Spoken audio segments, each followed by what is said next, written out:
बिहार की बांकीपुर सीट पर प्रशांत किशोर ने जबरदस्त जीत दर्ज की है। 32 राउंड की काउंटिंग के बाद प्रशांत किशोर ने बीजेपी के नीरज कुमार सिन्हा को 19,300 से ज्यादा वोटों से मात दी है। पीके को कुल 63,203 वोट मिले। बीजेपी उम्मीदवार नीरज कुमार को 44,250 वोट मिले। वहीं आरजेडी की रेखा कुमारी को करीब 18,000 वोटों से संतोष करना पड़ा।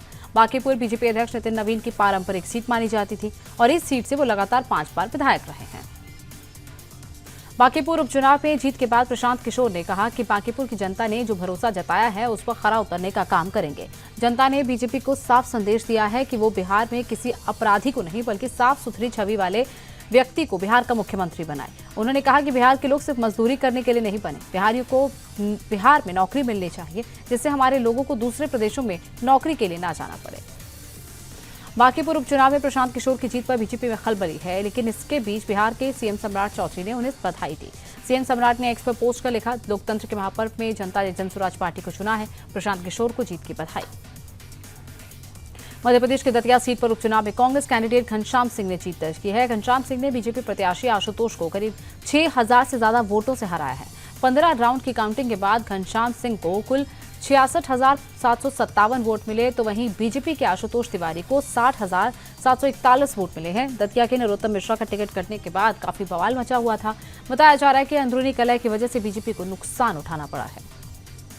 गुजरात की मांजलपुर सीट से बीजेपी ने बड़ी जीत दर्ज की है। वडोदरा के मांजलपुर विधानसभा में हुए उपचुनाव में भाजपा के सत्येंद्र भाई पटेल ने 30,630 वोटों के बड़े अंतर से चुनाव जीत लिया है।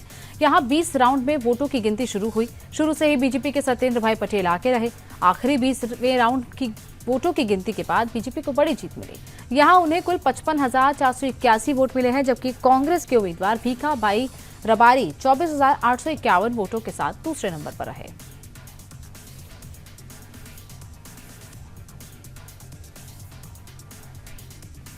बांकीपुर उपचुनाव में प्रशांत किशोर की जीत और बीजेपी की हार के बाद अखिलेश यादव का बड़ा बयान सामने आया। अखिलेश ने सोशल मीडिया प्लेटफॉर्म एक्स पर पोस्ट करके इसे डबल इंजन की डबल हार बताया है।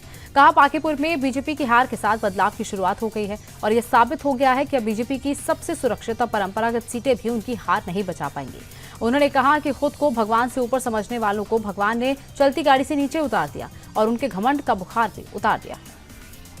केंद्र सरकार ने सुप्रीम कोर्ट को बताया कि नीट पेपर लीक को लेकर विरोध करने वाले छात्रों के खिलाफ कानूनी कार्रवाई नहीं की जाएगी। साथ ही प्रदर्शन के दौरान गंभीर अपराधों को लेकर जिन 2700 से ज्यादा लोगों पर एफआईआर दर्ज हुई है उन्हें वापस नहीं लिया जाएगा। सीजेपी ने इस मामले पर दिल्ली के जंतर मंतर पर विरोध प्रदर्शन किया था। उनकी 3 मांगे थी जो सरकार ने मांग ली थी। इनमें एक मांग ये थी कि सरकार विरोध करने वाले छात्रों के खिलाफ कोई कानूनी कार्रवाई नहीं करेगी। मामले में अब 18 अगस्त को सुप्रीम कोर्ट सुनवाई करेगा। पंजाब विधानसभा में पेपर लीक के मुद्दे पर बड़ा प्रस्ताव पास हुआ है। मुख्यमंत्री भगवंत मान ने केंद्र सरकार पर तीखा हमला बोलते हुए कहा कि देश में लगातार पेपर लीक हो रहे हैं और युवाओं के भविष्य से खिलवाड़ किया जा रहा है। सीएम मान ने जंतर मंतर पर प्रदर्शन कर रहे छात्रों का समर्थन किया और प्रधानमंत्री पर जमकर निशाना साधा। झारखंड में छात्र छात्राएं सड़क पर हैं। झारखंड लोक सेवा आयोग और जेएसएससी की परीक्षाओं में धांधली के खिलाफ प्रदर्शन चल रहा है। 6 अगस्त को विधानसभा घेरने का प्लान है। कई छात्र अनशन पर बैठे हैं और इस मामले में सीआईडी ने 11 आरोपियों को गिरफ्तार किया है। डेप्यूटी कंट्रोलर ऑफ एग्जामिनेशन को भी अरेस्ट किया गया है। साथ ही जेपीएससी के अध्यक्ष से इस्तीफा भी लिया गया है।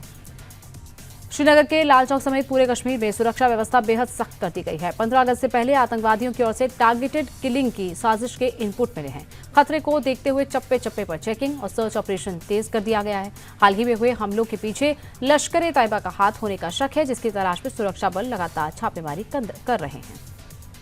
जम्मू कश्मीर के पुलवामा में सुरक्षा बलों को बड़ी कामयाबी मिली है। गाड़ियों की चेकिंग के दौरान एक संदिग्ध व्यक्ति को सुरक्षा कर्मियों ने धर दबोचा। ये संदिग्ध शख्स भागने की कोशिश कर रहा था। पुलिस ने आरोपी के पास एक हैंड ग्रेनेड, 3 देश विरोधी पोस्टर्स और एक मोबाइल फोन जब्त किया है। पश्चिम बंगाल में करप्शन के खिलाफ शुभेंदु सरकार का एक्शन जारी है। मालदा में एक फ्लैट से रेड के दौरान 2 करोड़ 40 लाख कैश और 20 ग्राम सोने के गहने बरामद हुए हैं। छापेमारी के दौरान बैन कफ सिरप भी बरामद हुआ है। 3 लोगों को गिरफ्तार किया गया है। दरअसल 5 जुलाई को दक्षिण दिनाजपुर में रेड के दौरान बैन की गई कफ सिरप की 1500 बोतलें बरामद हुई हैं। 4 लोग गिरफ्तार हुए हैं। उनके पूछताछ में पैसों के लेन देन के बारे में अहम जानकारी मिली है। पश्चिम बंगाल के एसटीएफ ने हावड़ा से जैश ए मोहम्मद के संदिग्ध आतंकी आदित्य सिंह उर्फ राज को गिरफ्तार कर लिया है। आरोपी बीकॉम सेकेंड ईयर का छात्र है। जांच में खुलासा हुआ है कि आरोपी की पहचान एक गेमिंग ऐप के जरिए हुई थी और उसे राज्य के एक मंत्री की रेकी करने का जिम्मा मिला था। फिलहाल कोर्ट ने आरोपी को 11 दिन की पुलिस कस्टडी में भेज दिया है। मुंबई नासिक हाईवे के गड्ढों ने ठाणे टीडीआरएफ के एक जांबाज जवान की जान ले ली। शाहपुर में भारंगी नदी के पास बाइक गड्ढे में फंसने से जवान विकास कोरे का एक्सीडेंट हो गया। कुछ दिन पहले विकास ने भिवंडी हादसे में कई लोगों की जान बचाई थी, लेकिन आज खुद सड़क के गड्ढे ने उनकी जिंदगी छीन ली। इस दर्दनाक हादसे के बाद स्थानीय लोगों में भारी गुस्सा है। जयपुर में बेकाबू एसयूवी कार ने सब्जी के ठेले, ई रिक्शा समेत कई गाड़ियों को टक्कर मार दी। घटना से आसपास अफरा तफरी का माहौल हो गया और इस दौरान कई लोग कार की चपेट में आ गए, जिसमें से एक शख्स की मौत हो गई। घटना के बाद वहां मौजूद लोगों ने कार ड्राइवर को पकड़कर जमकर पिटाई कर दी। हरियाणा के फरीदाबाद में महिला टीचर की चाकू मारकर हत्या कर दी गई। जिस वक्त ये घटना हुई उस वक्त टीचर स्कूल में बच्चों को पढ़ा रही थी। नकाबपोश हमलावर ने पहले उन्हें क्लासरूम से बाहर बुलाया और ताबड़तोड़ चाकू से वार करने लगा। जब स्कूल संचालक ने हमलावर को रोकने की कोशिश की तो उन पर भी हमला करने के लिए दौड़ पड़ा। घायल महिला टीचर को अस्पताल ले जाया गया, जहां डॉक्टर्स ने उसे मृत घोषित कर दिया। भारतीय शेयर बाजार में तेजी का सिलसिला जारी है। सेंसेक्स 544 अंक चढ़कर 78,639 पर बंद हुआ है। निफ्टी भी 391 अंक की बढ़त के साथ 24,774 पर पहुंच गया। कच्चे तेल की कीमतों में भारी गिरावट और विदेशी निवेशकों की खरीदारी से बाजार को मजबूती मिली है। सराफा बाजार में सोने और चांदी की कीमतों में तेजी दर्ज की गई है। सोने का भाव 374 रुपए बढ़कर 1,43,750 रुपए प्रति 10 ग्राम पर पहुंच गया है। तो वहीं चांदी की कीमतों में भी उछाल देखा गया है और ये 816 रुपए की बढ़त के साथ 2,18,014 रुपए प्रति किलोग्राम पर बंद हुई है। अमेरिकी डॉलर के मुकाबले भारतीय रुपए में लगातार छठे दिन मजबूती दर्ज की गई। कच्चे तेल की कीमतों में भारी गिरावट और अमेरिका ईरान तनाव कम होने से रुपया 12 पैसे कम मजबूत हुआ है। $1 की कीमत 95 रुपए 31 पैसे पर पहुंच गई है। विदेशी निवेशकों की लगातार खरीदारी और शेयर बाजार की तेजी से भी रुपए को बड़ा सहारा मिला है। महाराष्ट्र के भिवंडी में मूसलाधार बारिश के बाद कामवारी नदी का जलस्तर अचानक बढ़ गया।